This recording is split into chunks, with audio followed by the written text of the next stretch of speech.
فاقرؤوا ما تيسر من القرآن. أعوذ بالله من الشيطان الرجيم. بسم الله الرحمن الرحيم. يا أيها الناس اتقوا ربكم الذي خلقكم من نفس واحدة وخلق منها زوجها وبث منهما رجالا كثيرا ونساء، واتقوا الله الذي تساءلون به والأرحام، إن الله كان عليكم رقيبا. وآتوا اليتامى أموالهم ولا تتبدلوا الخبيث بالطيب، ولا تأكلوا أموالهم إلى أموالكم، إنه كان حوبا كبيرا. وإن خفتم ألا تقسطوا في اليتامى فانكحوا ما طاب لكم من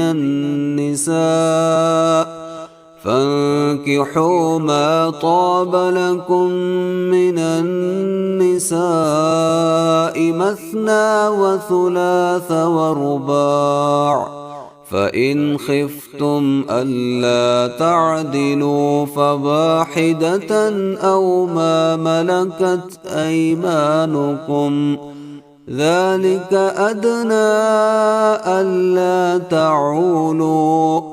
وآتوا النساء صدقاتهن نحلة، فإن طبن لكم عن شيء منه نفسا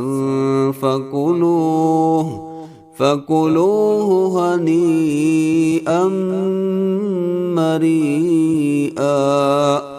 ولا تؤتوا السفهاء أموالكم التي جعل الله لكم قياما وارزقوهم فيها واكسوهم وقولوا لهم قولا معروفا.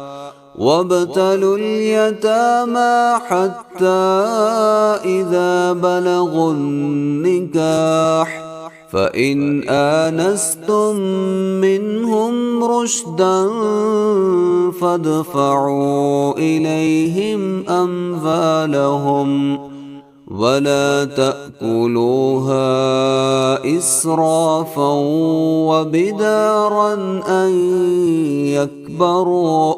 ومن كان غنيا فليستعفف، ومن كان فقيرا فليأكل بالمعروف.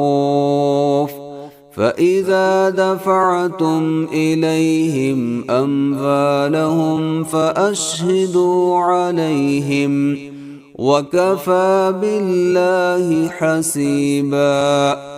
للرجال نصيب مما ترك الوالدان والأقربون، وللنساء نصيب مما ترك الوالدان والأقربون مما قل منه أو كثر، نصيبا مفروضا. وإذا حضر القسمة أولو القربى واليتامى والمساكين فارزقوهم منه وقولوا لهم قولا معروفا وليخشى الذين لو تركوا من خلفهم ذرية ضعافا خافوا عليهم فليتقوا الله وليقولوا قولا سديدا.